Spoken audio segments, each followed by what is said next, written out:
कली हनुवाणी अध्याय 3 भाग 5। आप कहती हो, हे देव, एक दर्शक उस मंच पर नहीं जाता जहाँ पर दृश्य घटित हो रहा है। यदि मैं इस दृश्य के भीतर जाऊँगी तो यह दृश्य परिवर्तित हो जाएगा। मैं दृश्य के भीतर एक और किरदार के रूप में शामिल नहीं होना चाहती। मैं इसे ज्यों का त्यों जीना चाहती हूँ। आप शून्य हो। आपके जुड़ने से इस दृश्य में कोई अंतर नहीं पड़ेगा। आप कहती हो, मैं प्रकाश का एक बिंदु मात्र हूँ। मैं काल आकाश के इस गोले से बाहर तैर रही हूँ। यह दृश्य पता नहीं इस गोले में कितना भीतर घटित हो रहा है। वहाँ तक जाने के लिए कदाचित मुझे करोड़ों मील की दूरी तय करनी पड़ेगी, जिसमें कदाचित अरबों वर्षों का समय लगे। यदि आप शून्य सुरंग के रास्ते से जाओगी तो आपको न तो समय के धागों को छूना पड़ेगा, न ही आकाश के द्रव को। अर्थात आप काल आकाश के इस गोले के किसी भी बिंदु पर बिना कोई समय लिए पहुंच सकती हो। आप पूछती हो, यह कैसे संभव है देव? इस गोले में सुरंग कहाँ है? समय के धागों से बना यह खांचा आकाश के द्रव से पूरी तरह भरा हुआ है। मुझे तो इसमें कोई सुरंग दिखाई नहीं देती। हाँ, इसमें सुरंग है, अपित सुरंगों की एक भूल भुलैया है। एक तार की कल्पना करो जो एक खूंटी से दूसरी खूंटी तक बंधा हुआ है। उसके ऊपर पानी डालोगे तो वह तार पानी से भीग जाएगा, परंतु यदि उसके ऊपर आप एक ऐसा द्रव डालो जिसका वह तार प्रतिरोध करता है तो वह द्रव तार को नहीं छू पाएगा। तार और उस द्रव के बीच एक थोड़ा सा रिक्त स्थान रह जाएगा जहाँ आप उस तार को जितना भी उस द्रव में डुबो, वह तार द्रव को नहीं छुएगा। तार और द्रव के बीच सदा रिक्त स्थान रहेगा। समय के तारों और आकाश के द्रव के बीच भी ऐसा ही कुछ होता है। समय के तार एक ऐसा प्रतिरोधी बल पैदा करते हैं जो आकाश के द्रव को समय के तारों के साथ छूने नहीं देता।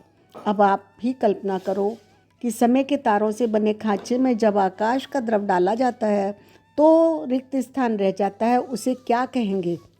यदि समय का तार केवल एक होता, आकाश के द्रव में डूबा होता, उस प्रतिरोधी बल के कारण एक बेलनाकार सुरंग पैदा होती, परंतु समय के तार अनगिनत हैं, मकड़ी के जाल की तरह फैले हुए हैं। इसलिए जो सुरंगें पैदा होती हैं वे भी भिन्न भिन्न आकारों की होती हैं और सुरंगों की एक भूल-भुलैया बन जाती है। क्योंकि इन सुरंगों में आकाश का द्रव नहीं है, इसलिए आकाश की शून्यता है, परंतु समय के तार इन सुरंगों के बीच बीच से होकर गुजरते हैं। टेढ़े मेढ़े आकारों की सुरंगों की धुरी की कल्पना करो। उस धुरी में से होकर समय के तार गुजरते हैं। यदि आप उन तारों को न छुओ तो आपको समय की शून्यता भी अनुभव हो सकती है। इस तरह आप काल आकाश दोनों से मुक्त रह सकती हो। कल्पना करो कि आप प्रकाश के एक बिंदु के रूप में एक बेतरतीब आकार की शून्य सुरंग में तैर रही हो। उस सुरंग की दीवारें आकाश के द्रव से बनी हुई हैं।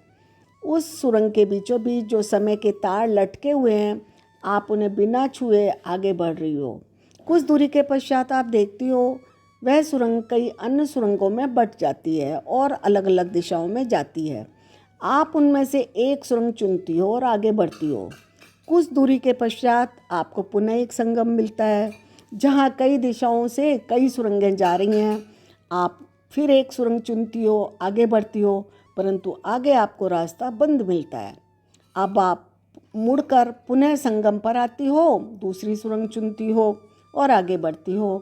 क्या आप सुरंगों की भूल-भुलैया की कल्पना कर पा रही हो? हर सुरंग में काल आकाश का एक अलग दृश्य प्रदर्शित हो रहा है। आप कहती हो, जैसा कि मैं कल्पना कर पा रही हूँ, यह ब्रह्मांड काल आकाश से बना एक मंच है जिस पर यह महान नाटक चल रहा है। ये शून्य सुरंगें दर्शकों के लिए बने गलियारे हैं जहाँ से उस नाटक के दृश्य देखे जा सकते हैं। उदाहरण के तौर पर इनमें एक सुरंग ऐसी है जहाँ से वैभव द्वारा आम खाने का वह दृश्य दिखाई दे रहा है। आप न केवल इस दृश्य को 3 आयामों में देख सकती हो, अपितु इस दृश्य की आवाज़ें, गंध, स्पर्श को भी अनुभव कर सकती हो। आप इस दृश्य को ऐसे जी सकती हो जैसे आप वैभव हो। मैं आपको उस सुरंग में भेजता हूँ जहाँ से उस दृश्य की जीवंत तस्वीरें उपलब्ध हैं। आप वहाँ पहुँचती हो परंतु आपको कुछ दिखाई नहीं देता। सुरंग की जिन दीवारों पर आपको वैभव द्वारा आम खाने का वह दृश्य दिखाई देना चाहिए था, वे दीवारें रिक्त हैं। वे दीवारें एक बेलनाकार श्वेत पटल की तरह लग रही हैं। आप पूछती हो, क्या गड़बड़ है? इस पटल पर कुछ दिखाई क्यों नहीं दे रहा है? यदि इस श्वेत पटल पर एक आम का चित्र होता भी तो क्या आप उसे देख पाती? आप शून्य हो। आपको कुछ नहीं पता कि आम कैसा दिखता है, उसकी गंध कैसी है। आपके पास अनुभव नहीं है।